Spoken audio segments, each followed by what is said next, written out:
Le gouvernement fédéral est-il en mesure de contrarier les plans d'un grand groupe comme Delhaize? À l'évidence, la réponse est non. Depuis des semaines, le conflit s'enlise entre une direction qui suit sa feuille de route, le passage sous franchise de l'intégralité de ses magasins, et des syndicats qui tentent de s'y opposer en multipliant les grèves, les journées d'action, les opérations coup de poing.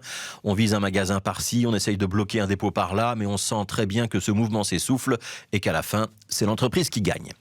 Au sein de la majorité fédérale, il y a clairement deux camps sur ce dossier. D'un côté, la famille libérale qui estime que l'entreprise est dans son bon droit, que le droit des travailleurs n'est d'ailleurs pas menacé, qu'il faut protéger la liberté du commerce et que les franchisés feront demain très bien le job.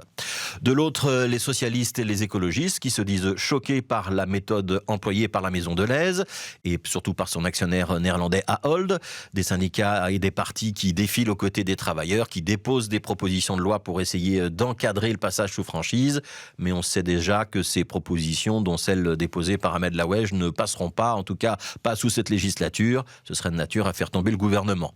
Mais une proposition de loi, ça a au moins le mérite de rappeler que droite et gauche n'ont pas le même point de vue sur la question, avec le corollaire que dans un gouvernement de coalition, quand un événement imprévu survient en cours de législature et qu'il y a un désaccord profond entre partenaires de gouvernement, finalement, l'équipe est paralysée, incapable d'agir et de proposer une réponse. Entre ceux qui soutiennent l'entreprise, ceux qui soutiennent les syndicats, on est arrivé à un point de blocage et quand l'autorité politique est bloquée, elle est condamnée à laisser faire. Ça, les grandes entreprises l'ont très bien compris. Et le monde de la distribution, on a pu le constater pendant la période Covid, ne manque d'ailleurs pas de pouvoir d'influence.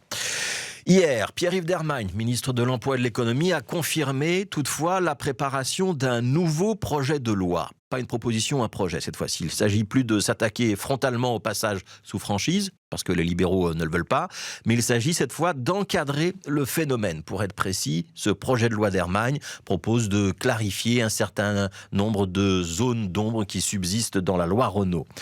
La loi Renault qui s'applique lorsqu'une entreprise licencie. 7 mesures sont sur la table qui obligeraient par exemple l'employeur à donner plus d'informations, à être responsable d'une éventuelle dette sociale lorsqu'il cède son entreprise à un repreneur, de prendre en compte le sort des entreprises sous-traitantes. L'idée du ministre est aussi d'interdire le recours aux étudiants lorsque des travailleurs se mettent en grève. Et puis, important, la période de référence pendant laquelle on comptabilise les licenciements pour voir si la loi Renault s'applique ou pas serait doublée. Elle passerait de 60 à 120 jours.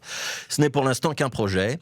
Il a été transmis pour avis aux partenaires sociaux et le gouvernement fédéral attend leur réaction avant de commencer des discussions dans le courant de l'été. Alors, est-ce que ce texte aboutira ? Pas sûr, surtout que la campagne électorale commence à approcher. Est-ce qu'il sera amendé ? Probable. Pierre-Yves Dermagne, ministre de l'Emploi et de l'Économie, envoie malgré tout un signal. Celui qu'à défaut de pouvoir contrer frontalement un grand groupe comme Delhaize, il n'est pas tout à fait inactif. Et son texte, s'il est adopté, n'empêchera pas les passages sous franchise ni les licenciements collectifs, mais il ajoutera quelques balises. Et on pourra au choix y voir soit un verre à moitié plein, soit un verre à moitié vide.